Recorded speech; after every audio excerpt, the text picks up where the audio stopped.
ऋषि दयानंद ने इन विपरीत परिस्थितियों में जब हमें हमारी पहचान दी, हमें हमारा ईश्वर दिया, हमें हमारा वेद दिया, हमें हमारी आत्मा बताई, हमारी उपासना पद्धति बताई, उस आर्य समाज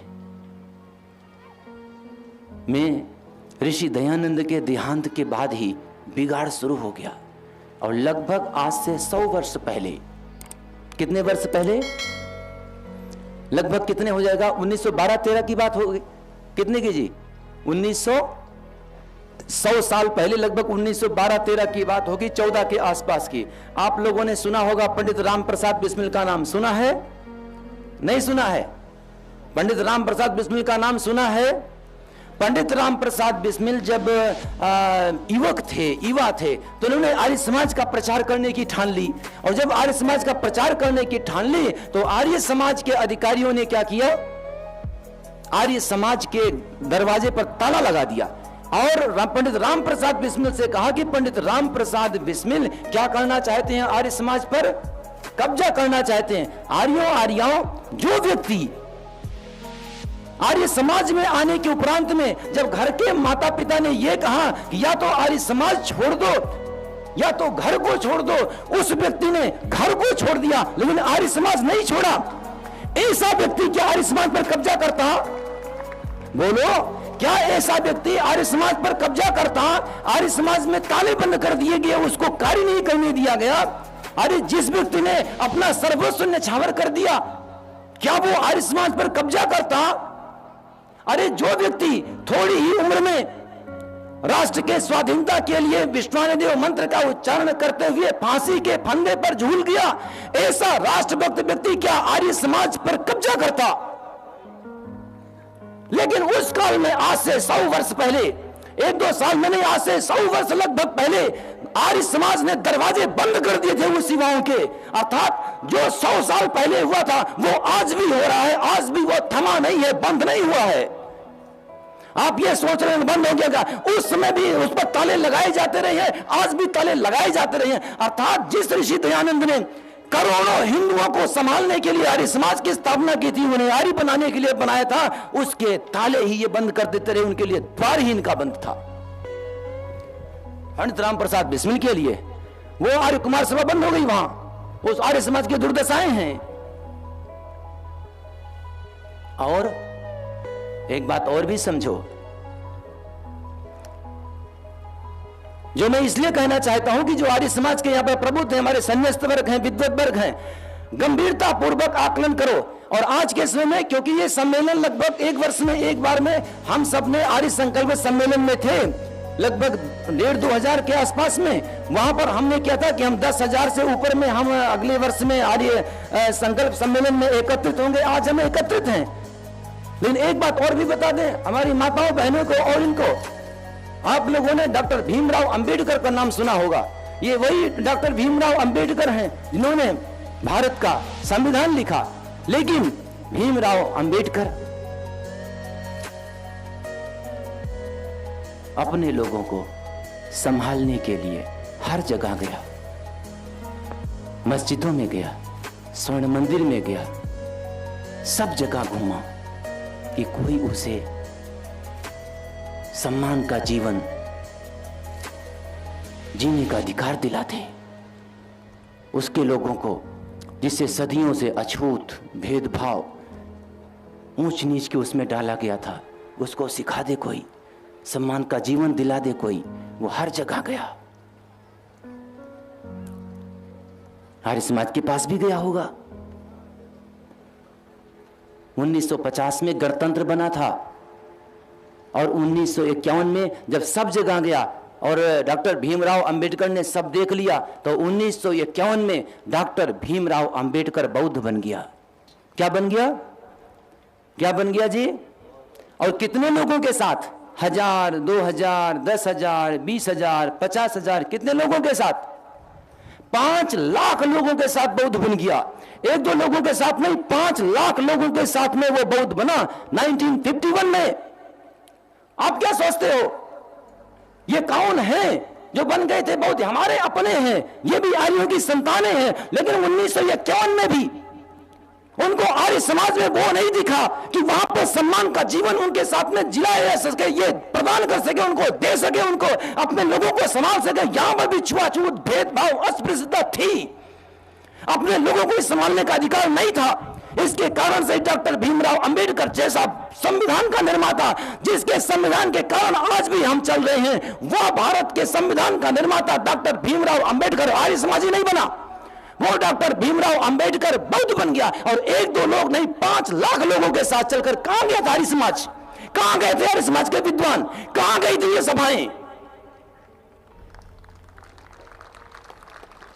जो आप लोग ये सोचते होंगे, अरे ऋषि दयानंद का स्वप्न था, ऋषि दयानंद की आकांक्षा थी कि पूरे राष्ट्र को आर्यावर्त बनाया जाए। उस ऋषि दयानंद की आकांक्षा कहां चली गई कि जब इस देश में एक बुद्धिमान, वो मूर्ख नहीं था, एक बुद्धिमान व्यक्ति अपने 5 लाख लोगों के साथ में बौद्ध बन गया। और जब वो मरा है तो कितने लाख लोगों ने बौद्ध मत ग्रहण किया था पता है? 10 लाख लोगों ने। यहां जितने लोग बैठे हैं विचार करके देखो, 10 लाख लोगों ने, अर्थात 15 लाख लोग भीमराव अंबेडकर के साथ 5 लाख उसके मत परिवर्तन करने पर, उसके देहांत पर 10 लाख लोग बौद्ध बने हैं, 15 लाख लोग बौद्ध बन गए। हम कुछ नहीं संभाल पाए, उसके 4-5 साल बाद ही उसका देहांत हुआ और उसके तरफ 10 लाख लोग ये बन गए। आखिर क्यों?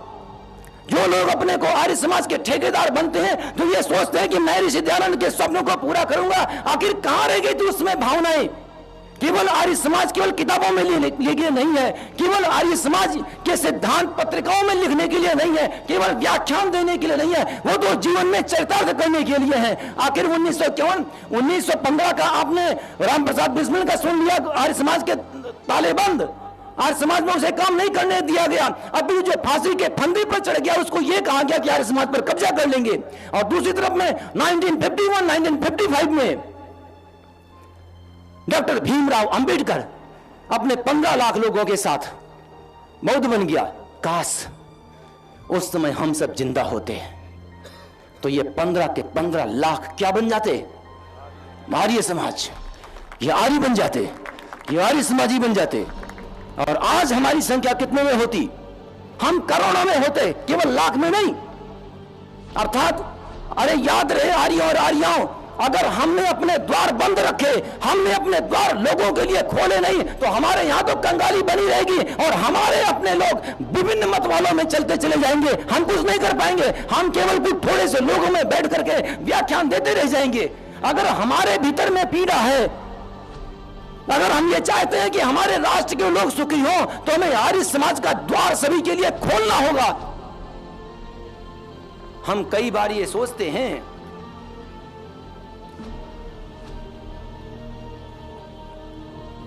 कि आर्य समाज अगर ऋषि की बातों पर चला होता, आर्यों आर्याओं अपनी सामर्थ्य भी देखो, पूरे देश भर में आपकी एक भी जगह इतनी सामर्थ्य नहीं है कि आप राजनीतिक क्षेत्र में दखल दे सको। हमारा इतना बड़ा संगठन है, जो हम ये कहते हैं बहुत बड़ा संगठन है, 80% विचारधारा से प्रभावित लोग थे जिन्होंने स्वाधीनता ली थी। और जानते हो, एक राम रहीम, क्या कहते हैं इस मत को? सच्चा सौदा क्या कहते हैं?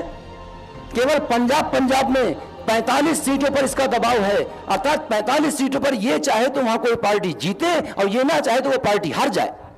इसका मतलब है, अरे राम रहीम जैसा एक सच्चा सौदा वाला, मतांतर वाला जैसा व्यक्ति, इसकी केवल पंजाब एक प्रांत में इतना दबाव रहता है कि वो 45 सीटों के आधार पर निर्णय करा सकता है। लेकिन आर्य समाज जो 125 साल पुराना हो गया, पूरे देश भर में एक भी जगह ऐसा नहीं है जहां इसका प्रभुत्व हो, जहां इसका दबदबा हो। आखिर किस बात के लिए ये करते हैं? आपस में ही लड़ना, आपस में ही एक दूसरे पर निंदा प्रहार करना, एक दूसरे पर आरोप लगाना, एक दूसरे के सामने बाधाएं खड़ी करना, बस यही रह गया है। इनके सामने ना कोई लक्ष्य है और ना राष्ट्र की चिंता है।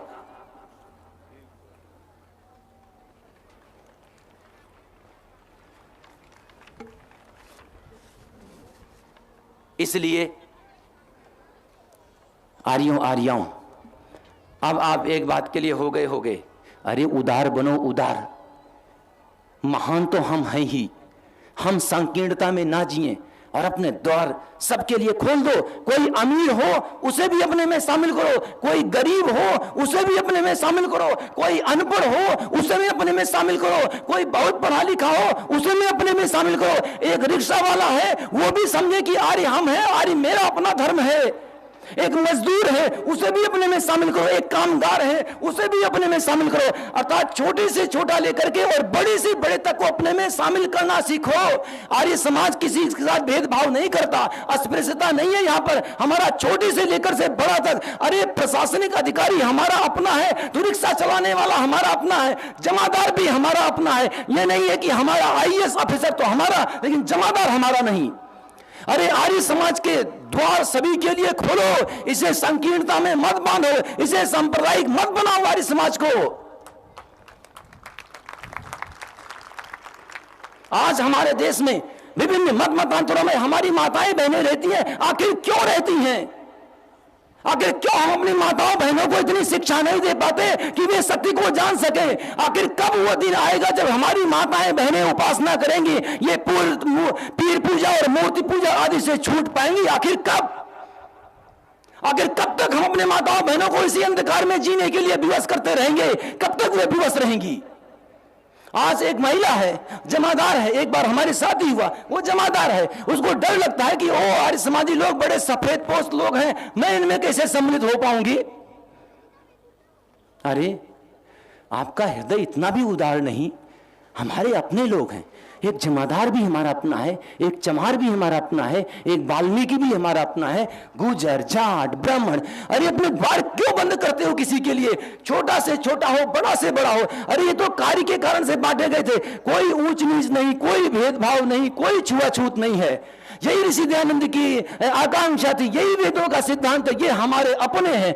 आर्य समाज के द्वार सबके लिए खोलो, सभी के सिर पर अधिकार और इज्जत का रखो संसाधन, उनको भी इज्जत दो। और एक बात मैं मानता हूं, यह मत समझ लेना आप कि आप जिसे आप छोटे कुल में कहते हो, छोटी जाति में कहते हो, उनको आर्य बना करके उन पर आप उपकार करोगे, ऐसा कुछ भी नहीं है। बल्कि यह उनका अधिकार है, उनकी विरासत है, उनकी विरासत उन्हें सौंपो, उनका अधिकार उन्हें दो, उनके भी इज्जत बताओ, उनको भी इज्जत के साथ जीने के लिए प्रेरित करो। हम आर्य लोग, ये मत सोच लेना आर्यों कि हम मुट्ठी भर लोग संभल जाएंगे और यही लोग बौद्ध बने हैं, यही मुसलमान बने हैं, यही ईसाई बने हैं। आखिर कब तक हम अपने आप से इन लोगों को काटते रहेंगे? मैं एक मानता हूं अब वो समय आ गया है,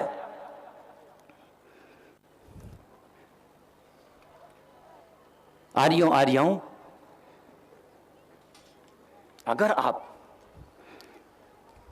राष्ट्र की रक्षा करना चाहते हो तो सबसे पहले अपने लोगों की रक्षा करनी पड़ेगी। कैसे बचाओगे अपने लोगों को?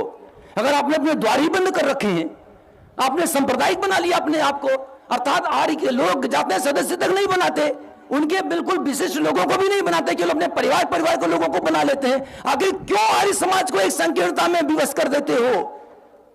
और वास्तव में इन्हीं विवशताओं के कारण हमारे लोग मत पंथों में गए हैं और मत पंथों में जाने के कारण से हम ही कमजोर होते हैं। हमने अपने ही लोगों को अपने से ही काट दिया है। अब एक बात ये बताओ आर्यों, क्या हम आर्यगण अब भी भेदभाव करेंगे? बोलो जी, क्या अब भी भेदभाव करेंगे? क्या आर्य का द्वार, क्या आर्य समाज का द्वार इन अनपढ़ों के लिए नहीं खुलेगा? बोलो जी, क्या जिन्हें आप अछूत कहते हो इनके लिए आप आर्य समाज का द्वार नहीं खोलोगे? जिन्हें आप कमजोर कहते हो, कमजोर तबका कहते हो, क्या इनके लिए आर्य समाज का द्वार आप नहीं खोलोगे? अर्थात आर्यों हमें आर्य समाज का द्वार प्रत्येक के लिए खोलना ही पड़ेगा। और अगर भेदभाव बनाए रखोगे तो भेदभाव पहले आपके घर से ही शुरू होता है। अपने घर के भेदभाव को दूर करना जरूरी है ही, और वो भेदभाव अपने परिवार की ही माताओं और बहनों के साथ में है। और एक बात जानते हो, माताओं बहनों को भी एक बात मैं कह दूं, परिस्थितियां बड़ी विपरीत हैं, माताएं भी बड़ी भागीदारी होती हैं। हम ये समझते हैं कि लड़का और लड़की ठीक है, लड़के में सामर्थ्य ज्यादा है, सामाजिक परिवेश भी पुरुष प्रधान है, लेकिन लड़कियों का भी महत्व कम नहीं है। आज तो लड़कियां, जैसे डॉक्टर सुशीला जी बता रहे थे, लड़कियां हर एक क्षेत्र में विमान चलाती हैं, मिलिट्री में भर्ती हैं, लेफ्टिनेंट हैं, कर्नल हैं, किस क्षेत्र में पीछे हैं? आखिर फिर क्यों लड़कियों को मारते हो? और एक बात जरूर है, हाँ, लड़कियों के साथ में छेड़छाड़ की वाली बात है। अरे एक बार आर्य लोग थोड़ा आगे बढ़ जाएंगे, यह संभव नहीं है। अरे हमारे पूर्वज तो केवल एक सीता के लिए पूरे लंका में जाकर के राक्षसों का संहार कर दिया था। तो क्या हम आर्यगण अपने माताओं बहनों अपने बेटियों की रक्षा नहीं कर पाएंगे? अरे भूल जाओ इस बात के लिए कि हम रक्षा नहीं कर पाएंगे। अभी तो मैं मानता हूं आर्य वो दुर्धर्ष आर्य होता है, युवक होता है कि जो अपनी रक्षा करना जानता है, अपने परिवार की भी रक्षा करना जानता है। आखिर जब ऐसा है, और मैं तो यहां तक मानता हूं अगर एक महिला ना चाहे तो उसका अबॉर्शन नहीं कराया जा सकता। आखिर क्यों मारते हो घर अपने कोख में ही बालिकाओं को? अरे वो और मैं तो मानता हूं ये जो माताएं बहनें हैं, बालिकाएं हैं, ये तो पिता के कुल और पति के कुल दोनों को सुधार सकती हैं। अरे हम तो चाहते हैं कि हमारी बहनें माताएं फैक्ट्री बने आर्य निर्माण की, और जब तक ऐसा नहीं होगा हम आगे नहीं बढ़ पाएंगे। इसलिए क्यों ऐसा करते हो? वास्तव में असंतुलन इतना ज्यादा बढ़ जाएगा कि मुसीबत आ जाएगी। इसलिए इस मुसीबत से बचने के लिए भी एक जरूरी है, आर्यों के यहां भेदभाव नहीं होता, लड़कियों में भी और लड़कों में कोई भेदभाव नहीं। दोनों के लिए उचित शिक्षा, दोनों के लिए उचित व्यवस्था, दोनों के लिए उचित खान पान, दोनों की सुरक्षा और दोनों को आगे बढ़ने का संसाधन।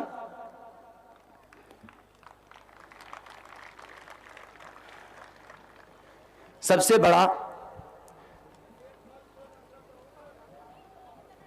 बड़ा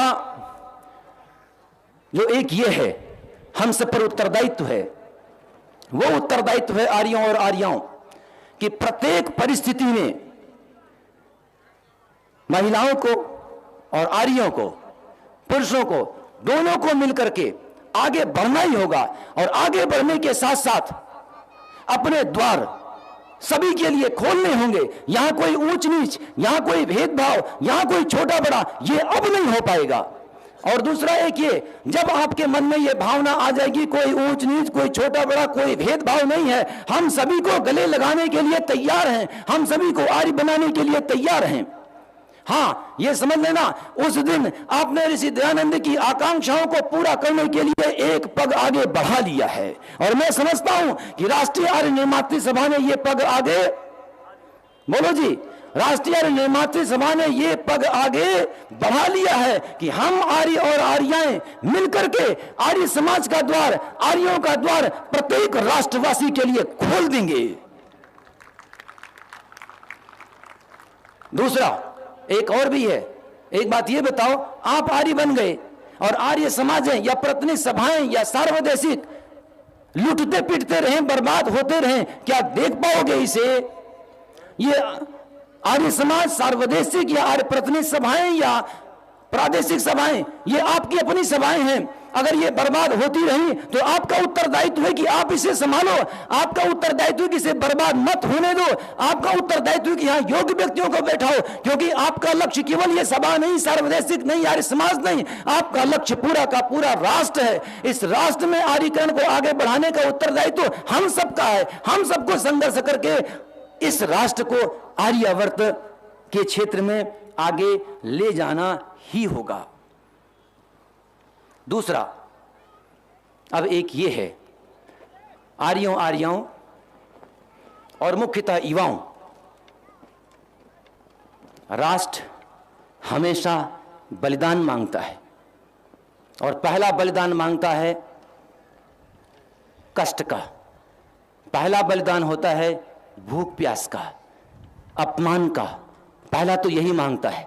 हमेशा किसी भी राष्ट्र में जिन लोगों ने अपने राष्ट्र को आगे बढ़ाने का प्रयास किया है उनको ये झेलना ही पड़ा है, हम भी नहीं बच सकते हैं। तो मैं अपने युवाओं से यह जानना चाहूंगा कि हम आर्य का द्वार अपने इस राष्ट्र के प्रत्येक लोगों के लिए खोलने के लिए तैयार हैं या नहीं तैयार हैं? बोलो जी। हम अपना द्वार, आर्य का द्वार, आर्य समाज का द्वार इस राष्ट्र के ऊंचे से ऊंचा और नीचे से नीचे प्रत्येक व्यक्ति के लिए खोलने के तैयार है या नहीं? और आर्यों और आर्याओं, क्या हम इस बात के लिए भी तैयार हैं कि हम अपने इस राष्ट्र के किसी भी व्यक्ति को, चाहे छोटा से छोटा होगा या बड़े से बड़ा होगा, उसको आर्य बनाने का प्रयत्न करेंगे? बोलो जी, तैयार हो? और दूसरा ये, तैयार होकर के हम ये ना माने कि हम इन पर उपकार कर रहे हैं, बल्कि हम ये समझे कि इनकी विरासत हम इन्हें लौटा रहे हैं, इनका अधिकार हम इन्हें लौटा रहे हैं, बल्कि हम इनको आर्य बना करके इन पर दया नहीं, बल्कि अपने साथ मिला करके एक साथ आगे चलने के लिए तैयार हो रहे हैं। तैयार हैं आप सभी? जानते हो, इसको मैं एक बात के लिए और कहता हूं अपने प्रत्येक व्यक्तियों के लिए, वो ये है, एक व्यक्ति एक सीढ़ी है, सीढ़ी के निचले पावदान पर व्यक्ति है और एक ऊंचे पावदान पर व्यक्ति है। तो क्या नीचे पावदान वाले व्यक्ति को छोड़ दोगे? बोलो जी, क्या छोड़ दोगे उसे? क्या ऊंचे पावदान पर जो व्यक्ति चढ़ा केवल उसी को बनाओगे? आर्य समाज में अधिकांशता यही होता रहा है। इसलिए हमने आज ये कहा है इस आर्य महासम्मेलन में कि अब ऐसा नहीं होगा, बल्कि हम आर्यगण अब निचले पावदान से लेकर के उचले पावदान तक जो भी लोग हैं, सबके लिए आर्य का द्वार खुला हुआ है। और एक बात तो आपको और भी बता दें, कुछ लोग ये भी कहते हैं कि राष्ट्रीय आर्य निर्मात्री सभा आर्य समाज का कार्य कैसे कर रही है? आर्य समाज प्रतिनिधि सभा और सार्वदेशिक ही तो है इसके प्रतिनिधित्व। लेकिन एक बात ध्यान दें, राष्ट्रीय आर्य निर्मात्री सभा किसका निर्माण करती है? बोलो जी, किसका निर्माण करती है? आर्यों का और आर्याओं का। किसका निर्माण करती है? अच्छा, आर्य समाज में कौन रहते हैं? बोलो जी, कौन रहते हैं? आर्य समाज भी किसका है? आर्यों का। और ये प्रतिनिधि सभा किससे होती है? आर्य समाजों से। और ये सार्वदेशिक किससे होती है? प्रतिनिधि सभाओं से। अरे अगर हम आर्य ना बनाएं तो आर्य समाज बचेगा, प्रतिनिधि सभा बचेगी, सार्वदेशिक बचेगा, कुछ नहीं बचने वाला है। इसलिए आधार में तो आप हैं। अगर आप मजबूत हैं तो ये मजबूत होते जाएंगे, आप कमजोर हैं तो ये सब कमजोर होते जाएंगे। इसलिए आर्यों और आर्याओं, हमें कमजोर नहीं बनना है। हम नींव हैं, हम जड़ हैं। राष्ट्रीय आर्य निर्मात्री सभा जड़ है, ये नींव है। अर्थात हम आर्य और आर्या का निर्माण करते जाएंगे। इसी से आर्य समाज, इसी से प्रतिनिधि सभाएं, इसी से सार्वदेशिक बनेंगे, और कोई दूसरा इसका उपाय नहीं है। आर्यों और आर्याओं, हमने पूरे देश भर में हजारों व्याख्यान मैंने दिया है, हजारों व्याख्यान मैंने देकर देखा है। वहां से आर्य निर्माण नहीं होता, वहां से आर्य मैंने गुरुकुल चला कर देखा है। दिल्ली यूनिवर्सिटी से 10 छात्रों को जो पोस्ट ग्रेजुएशन में थे, एमए और बी में थे, उनकी पढ़ाई छुड़ा करके मैं लेकर गया हूं पहाड़ों पर उन्हें पढ़ाने के लिए। लेकिन उसमें मैंने देखा ये तो 10-15 ही होते हैं, इनकी अपनी भावनाएं होती, इतना संघर्ष नहीं कर पाए। तब हम सब इस आर्य निर्माण के क्षेत्र में उतरे हैं। और आर्य निर्माण के क्षेत्र में जब उतरे, फिर तो आर्य का निर्माण होने लगा। और जब आर्य का निर्माण होने लगा, फिर तो बड़ा संतोष हुआ कि हम ऋषि दयानंद के स्वप्नों को साकार कर ले जाएंगे। अब एक बात ये बताओ, आर्यों आर्याओं, हम सब राष्ट्रव्यापी होना चाहते हैं। हम सब ने 1-2 प्रांतों में कार्य किया है, हरियाणा, दिल्ली और उत्तर प्रदेश। लेकिन आज यहां पर ही लगभग 17-18 प्रांतों से आर्य और आर्याएं आई हुई हैं। 17-18 प्रांतों में हैं। उन सब की चाहना है कि आर्य निर्माण का कार्य वहां पर भी व्यापक किया जाए। और राष्ट्रव्यापी कार्य के लिए आवश्यक है कि हम सब इस कार्य के लिए तैयार रहें। हरियाणा की धरती से शुरू हुआ ये आर्य निर्माण का अभियान पूरे देश में फैल जाए। बोलो, तैयार हो? बिना हजारों लोगों के तैयार हुए हम सफल नहीं हो सकते हैं। हरियाणा की धरती से उपजा हुआ ये आर्य निर्माण का कार्य पूरे राष्ट्र को अपने प्रकाश में ले ले और पूरे राष्ट्र में आर्यों और आर्याओं की बाढ़ ला दे। बोलो, तैयार हो आप सब? लेकिन एक बात है, अब एक स्वर से राष्ट्रव्यापी हुआ जाए, बिना आप लोगों के हम आगे नहीं बढ़ सकते हैं। क्या राष्ट्रव्यापी बना जाए? तैयार हो? अच्छा, एक बात है, राष्ट्र में आर्यों और आर्याओं के कार्य करने के लिए आपको बलिदान भी देना पड़ेगा। आप बताओ, तैयार हो? डॉक्टर वीरेंद्र जी, आपकी टीम बिल्कुल सशक्त रहे, किसी को बाहर मत जाने देना इस समय। आप अच्छा ये बताओ, जो इस प्रकार के अभियान के लिए कि हम आर्य और आर्या बनाएंगे, छोटे से छोटे व्यक्ति को और बड़े से बड़े व्यक्ति को आर्य बनाने के लिए प्रयत्न करेंगे। पूरे राष्ट्र में आर्यों और आर्यों की बाढ़ से ला देंगे और आर्य समाज, प्राथमिक सभाएं या सार्वदेशिक या आर्य समाज से संबंधित कोई भी संस्था या कोई भी सभा हो, इसे व्यवस्थित करने का उत्तरदायित्व तो हम आर्यों का है। इसे व्यवस्थित भी करेंगे और इन सबको एक साथ लेकर के आर्यीकरण का कार्य प्रारंभ करेंगे। तैयार हो? जो इस भावना के साथ तैयार है वे हाथ खड़े करो। तो सोच कर खड़े करना जी, कैमरा घुमाते रहिए, हाथ नीचे कर लीजिए। एक बात ये बताओ, इस कार्य के लिए हमें कुछ चीज की जरूरत है, बोलो मांग लें। अब चुप हो गए, सोचते होंगे मांगने के नाम पर कहां तैयार होंगे, क्या मांग ले? इसीलिए से तो मैंने कहा था कि बाहर के लोगों को अंदर ले आओ।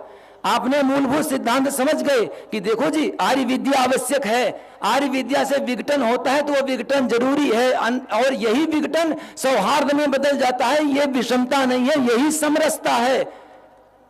और आर्य हम 250 पीढ़ी हो गए बर्बाद होते होते, और आर्य समाज ने द्वार बहुत लंबे समय से सबके लिए बंद कर रखा था।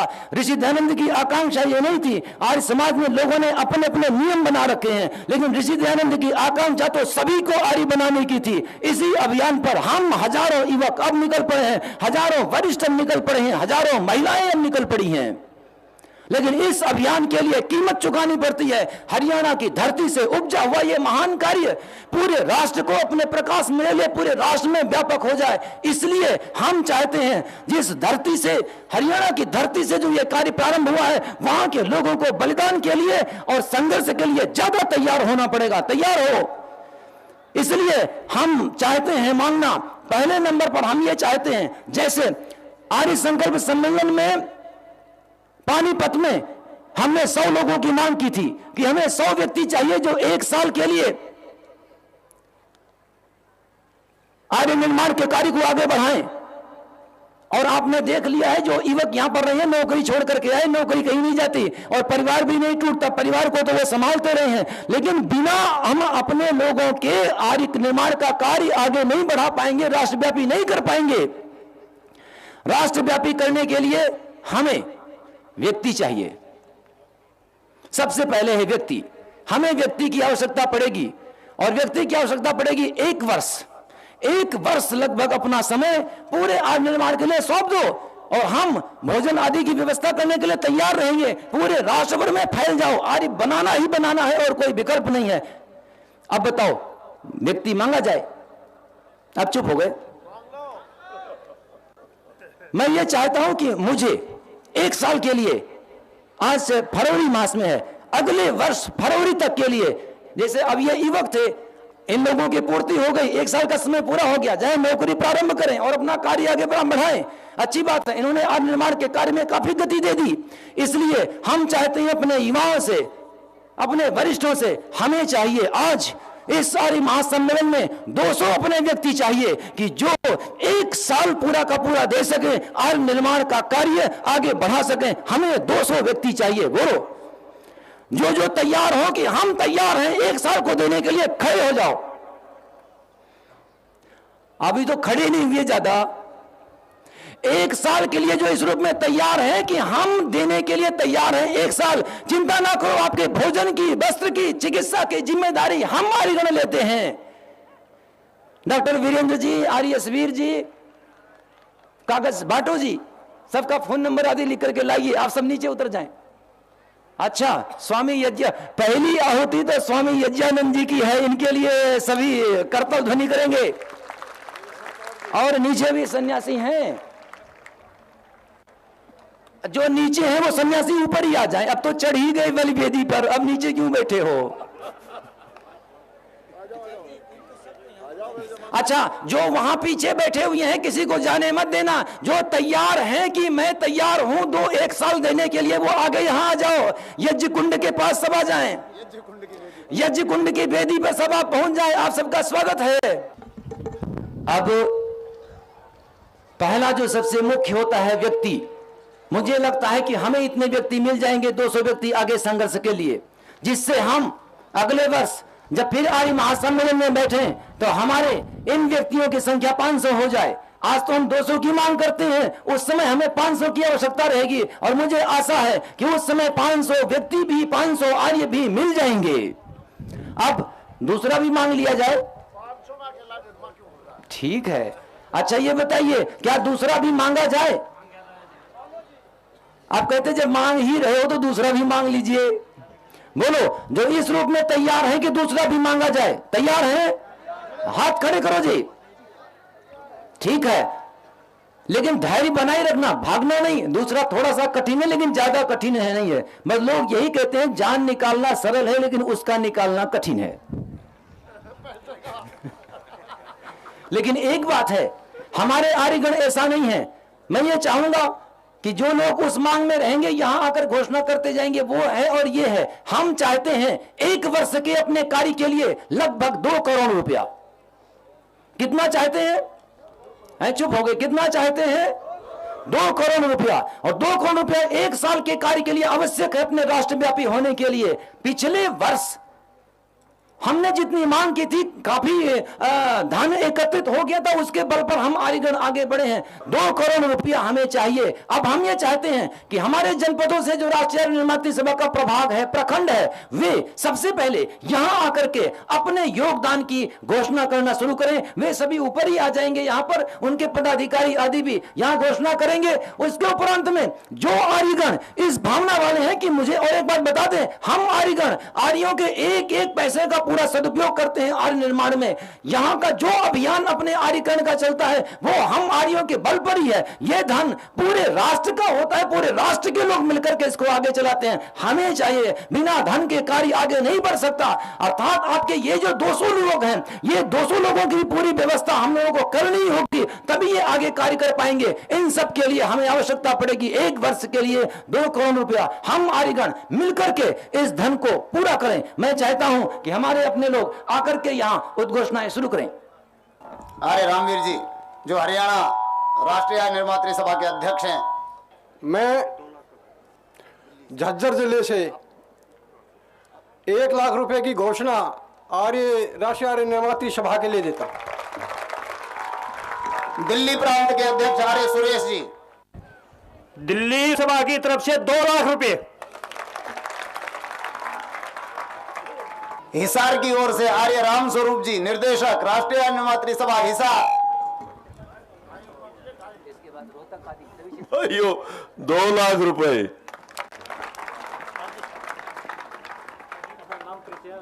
मैं रामवीर सिंह खांडाखेड़ी से निर्मात्री सभा को 51,000 रुपए देना चाहता हूँ।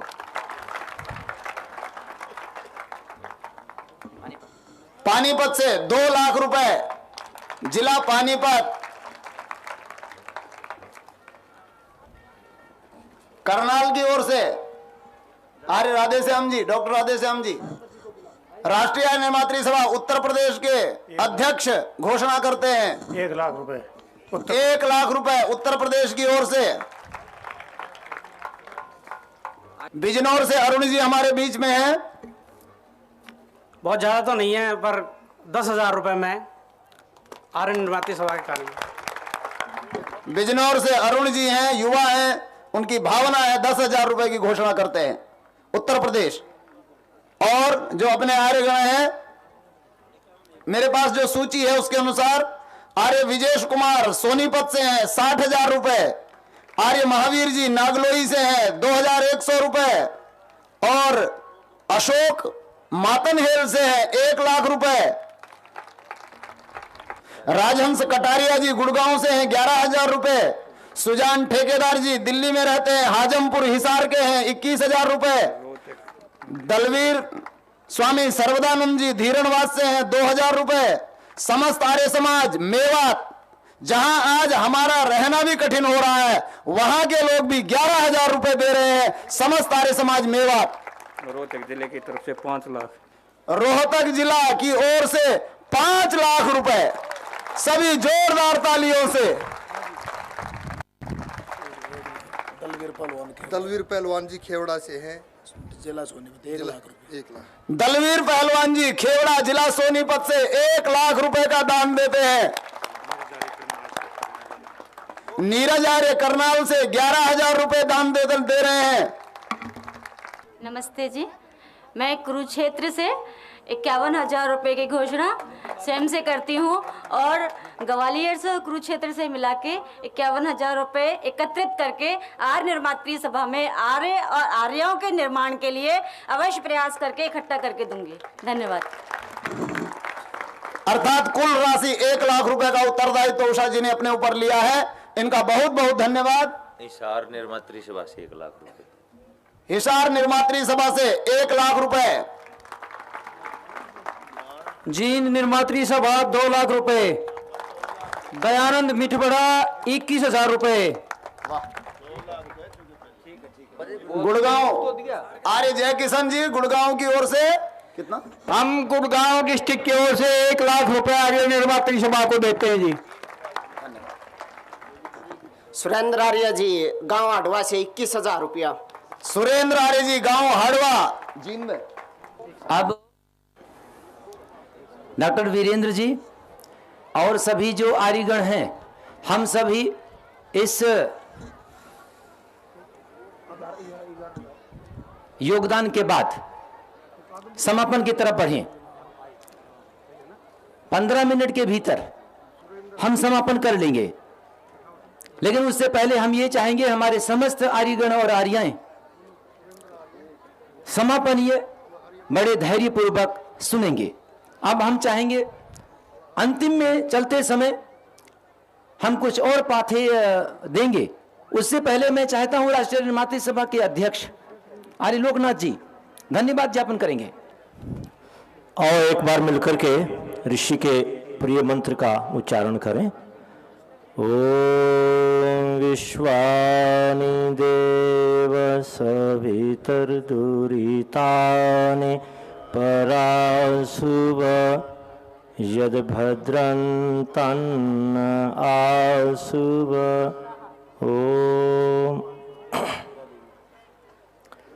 मंच पर उपस्थित सन्यासी वृंद, परम आदरणीय आचार्य परमदेव जी मीमांसक, राष्ट्रीय आर्य निर्मात्री सभा के आचार्य वृंद, आचार्य वृंद, राष्ट्रीय आर्य निर्मात्री सभा द्वारा प्रशिक्षित युवाओं, वरिष्ठों, अन्य आर्य समाज के हित को चाहने वाले, लेकिन अभी तक जिन्होंने 2 दिन का प्रशिक्षण नहीं लिया है, आर्यो आर्याओं, ये आज का अपार जन समूह हम सबके लिए हर्ष का विषय है। लेकिन आचार्य जी ने जो आह्वान दिया है उससे हमारा कार्य आज पुनः गति पकड़े, ये हम सब की आशा है, आपकी भी यही आशा है। इसके लिए सर्वप्रथम मैं परमपिता परमात्मा का कोटिशा धन्यवाद करता हूं, जिसने हमें वेद का ज्ञान ऋषियों के माध्यम से दिया और वर्तमान में महर्षि दयानंद ने हमारे लिए वो आधार बनाया, जिस आधार को लेकर के राष्ट्रीय आर्य निर्मात्री सभा पुनः इस धर्म क्षेत्र के अंदर आर्यावर्त को बनाने के लिए दिन रात परिश्रम कर रही है। तो मैं सभी आगंतुक महानुभावों का, सन्यासियों का, आप सबका हृदय से धन्यवाद करता हूं और परमपिता परमात्मा से प्रार्थना करता हूं कि वो जो ज्ञान हम सबको मिला है, जिसके कारण आज हम इस स्थिति तक पहुंचे हैं, उस ज्ञान को बढ़ाते रहें। बढ़ाने के लिए आपको आह्वान किया जा चुका है, उपासना को ना छोड़ें, संध्या यज्ञ को करते रहें, अपनी उन्नति करें, परिवार की, समाज की, राष्ट्र की उन्नति करें। आर्य निर्माण ही राष्ट्र निर्माण है। इसी आशा के साथ पुनः आप सबका बहुत बहुत धन्यवाद।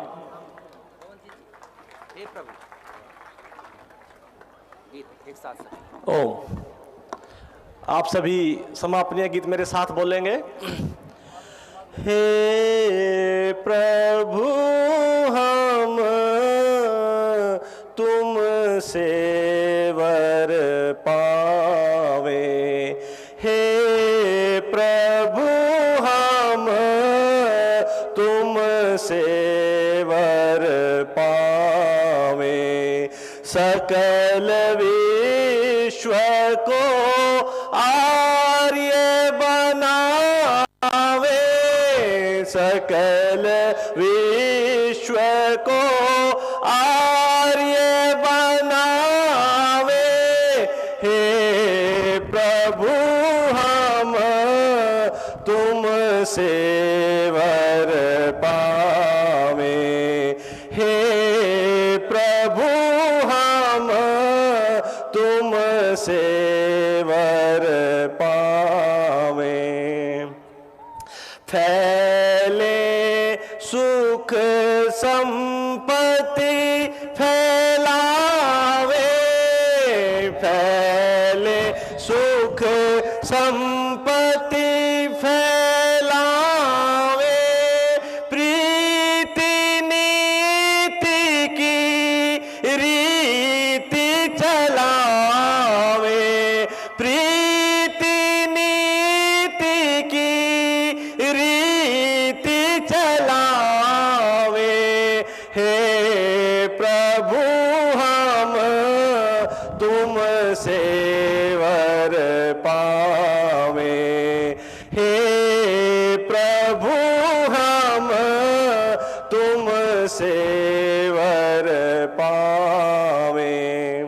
वैर विघ्न को मार मिटावे, वैर विघ्न को मार मिटावे, प्रीति नीति की रीति चलावे, प्रीति नीति की रीति चलावे। हे प्रभु हम तुमसे वर पावे, हे प्रभु हम तुमसे वर पावे। योगेश को मेरे पास हम सभी आर्य और आर्याएं आज इस आर्य महासम्मेलन में दो कार्य प्रमुख रूप से, एक तो कार्य जो 200 व्यक्तियों की हमने मांग की थी, लगभग आसपास में इतने व्यक्तियों ने अपना समय दिया है, हम सब मिलकर के आगे बढ़ सकेंगे। मुझे पता है कि धन की जो हमने आकांक्षा की थी, कुछ धन तो आ गया है, 30 लाख के आसपास में तो धन आ गया है, लेकिन अभी इनमें काफी अंतर है। हम ये चाहेंगे जो आर्यगण आज यह घोषणा नहीं कर पाए हैं, वे भी राष्ट्रीय आर्य निर्मात्री सभा के परिचय पत्र में दिए हुए बैंक अकाउंटों में अवश्य सहयोग करें। यहां से जाते समय में भी बाहर पंडाल में है व्यवस्था, वहां पर भी सहयोग करते रहें। वास्तव में हम ये चाहते ही हैं कि हम आर्यगण अपने घरों से ही संघर्ष करके जब तक आर्यीकरण में योगदान नहीं देंगे हर एक विषय का, अर्थात हमारे आर्यगण जब तक सर्वस्व में छावर करके आगे के कार्य क्षेत्र में नहीं बढ़ेंगे तब तक राष्ट्र का उत्थान कठिन है। दूसरा, कोई ये ना सोचे कि केवल राष्ट्रीय आर्य निर्मात्री सभा ने ही इस अभियान को इस रूप में आगे बढ़ा पा रही है, अभी तो संसार भर में किसी ने भी अगर अपने राष्ट्र को उत्थान के पथ पर ले जाना चाहा है तो उन्हें इन प्रक्रियाओं से गुजरना ही पड़ा है, उन्हें अपने राष्ट्र के लोगों से व्यक्ति और धन का सहयोग लेना ही पड़ा है और कोई उपाय ही नहीं होता। और मैं आशा यह करता हूं, और अब तक हुआ भी है, हमारे आर्यगण अपनी क्षमता से अधिक बढ़कर के संघर्षरत रहे हैं और उस संघर्ष का परिणाम रहा है कि जहां आर्य समाज की परिस्थितियां बिल्कुल मिटती जा रही थी, लोग ये कहते थे कि आर्य समाज मर गया। हमारे एक स्वामी थे, स्वामी विद्यानंद जी, वो तो कहते थे मर ही नहीं गया, इसकी तो अंत्येष्टि भी हो गई। अर्थात हमारे विद्वानों की, संन्यास्त गणों की ऐसी भावनाएं आर्य समाज के दुर्दशाओं को देखकर होती रहती थी। लेकिन मैं एक मानता हूं, अगर आर्य हैं तो आर्य समाज फिर से पुष्पित पल्लवित होती जाएंगी, ये आगे वृद्धि होती जाएगी। सब कुछ निर्भर करता है आर्य पर। और हाँ, एक ये है कि आज हम सब हजारों युवाओं के साथ, हजारों वरिष्ठों के साथ, हजारों महिलाओं के साथ आर्यीकरण के इस अभियान में तीव्रतम गति से आगे बढ़ रहे हैं। आर्यों और आर्याओं, आज का राष्ट्रीय आर्य महासम्मेलन तो हमें उस दिशा में आगे बढ़ने की एक गति देता है, और ये गति अब पूरे राष्ट्र में व्यापक हो जाए। जहां तक है धन की आकांक्षा, धन तो अपने इस राष्ट्र में करोड़ों लोग ऐसे हैं जो धन देने की आकांक्षी तो हैं, उन्हें विश्वास तो हो जाए कि आप इसे राष्ट्र रक्षा में लगाएंगे। हाँ, कठिन मार्ग है, कठिन संघर्ष है, पग पग पर बाधाएं हैं, लेकिन इन पग पग पर आती हुई बाधाओं को दूर करना आर्यों जैसे महायोद्धा का ही कार्य है। और मैं ये चाहता हूं कि हमारी आर्याएं और आर्य हम सब मिलकर के आगे बढ़ चलेंगे। इसको समापन करते हुए मैं ये चाहूंगा अपने समस्त आर्य और आर्याओं से कि हम सब एकजुट होकर के बढ़ चलें अपने प्रत्येक उस व्यक्ति के पास में जो उत्थान चाहता है और वास्तव में मनुष्य की आत्मा सत्य असत्य को जानने हारी है, हम उसे जना तो दें। इसलिए आज के उपरांत हम आर्यगण अपना द्वार, आर्य विद्या का द्वार प्रत्येक छोटे से छोटे व्यक्ति को और प्रत्येक ऊंचे से ऊंचे व्यक्ति के लिए खोल रहे हैं। हम सभी का आह्वान करते हैं, सभी आओ, आर्य विद्या ग्रहण करो और इस राष्ट्र को आगे बढ़ा दो आर्यावर्त की तरफ। यही आकांक्षा है, यही ईश्वर से प्रार्थना है और यही हम सबका सबसे बड़ा कर्तव्य है। ऋषि दयानंद का बलिदान हम इसी रूप में दे सकते हैं। आज वर्तमान में हमारी सबसे बड़ी प्राथमिकता एक है कि हम अति शीघ्र लाखों की संख्या में हो जाएं। हम थोड़े हैं, हम समस्त आर्य जगत को एकजुट करें, आपस में वैर भाव सब भुला दें। इस समय हमारे अस्तित्व का प्रश्न, एकजुट होकर के आर्य सिद्धांतों के अनुसार में आगे बढ़ें। समस्त विद्वानों को, समस्त सन्यासियों को हम एकजुट कर दें। इसके उपरांत से आर्य महासम्मेलन तो एक चेतना का होता है, एक स्फूर्णा का ही एक वो होता है यहाँ पर। इसके उपरांत में इस स्फूर्णा के बाद, इस प्रेरणा के बाद हम आर्य और आर्याएं अपने कर्तव्य की तरफ में जुट चलें। लाखों बाधाएं, कठिनाइयां हमारा मार्ग ना रोक पाए। वास्तव में जिस राष्ट्र में हजारों सालों से उसकी परंपरा छिन्न भिन्न पड़ी हो, उस राष्ट्र में उन परंपराओं को पुनर्जीवित करना बड़े पुरुषार्थ का कार्य होता है और हम आर्य और आर्याएं मिलकर के यह पुरुषार्थ अवश्य करेंगे। सौभाग्य से हमारे मध्य में और इस आर्य महासम्मेलन की देन है स्वामी यज्ञानंद जी। स्वामी यज्ञानंद जी भी पूरे पुरुषार्थ से इस अभियान में लग जाएंगे और हम आशा करते हैं कि हम समस्त संन्यास्त वर्ग को, समस्त विद्वत वर्ग को और समस्त नेतृत्व वर्ग को इकट्ठा करके आर्य समाज की गति को आगे बढ़ा ले जाएंगे। मैं समस्त अपने आर्य और आर्याओं से यह आकांक्षा करूंगा, वे सब अपने अपना स्तर से जुट जाएं, समस्त आर्य जगत को एकजुट करें और एकजुट करके आगे बढ़ सकें। हम प्रयास अवश्य करेंगे, वे जुटे या ना जुटे, वे ना भी जुटते हैं तो भी हम आगे बढ़ेंगे, हम पीछे नहीं हटेंगे। यही आकांक्षा, यही ईश्वर से प्रार्थना और यही कर्तव्य भाव लेकर के हम लोग अब प्रस्थान करें। अब जय घोष लगाएंगे इस आर्य महासम्मेलन का समापन। सभी को धन्यवाद, नमस्ते जी। मेरे साथ मिलकर बोलेंगे, वैदिक धर्म की, वैदिक धर्म की, वैदिक धर्म की। ऋषि ब्रह्मा से लेकर ऋषि दयानंद पर्यंत सभी ऋषि मुनियों की, मर्यादा पुरुषोत्तम श्री रामचंद्र की, योगेश्वर कृष्ण चंद्र की, आर्य समाज, ओम ध्वज, आर्य उत्कर्ष, किन्वन्तो विश्वमार्यम, किन्वन्तो विश्वमार्यम, किन्वन्तो विश्वमार्यम। जय आर्य, जय आर्य, जय आर्य, जय आर्यवाद, जय आर्यवाद, जय आर्यवाद। सभी को धन्यवाद, नमस्ते। यदि साथियों आपको आज का वीडियो अच्छा लगे तो इसे अधिक से अधिक शेयर करें, लाइक करें व हमारे चैनल को सब्सक्राइब करना ना भूलें। धन्यवाद, सभी को नमस्ते जी।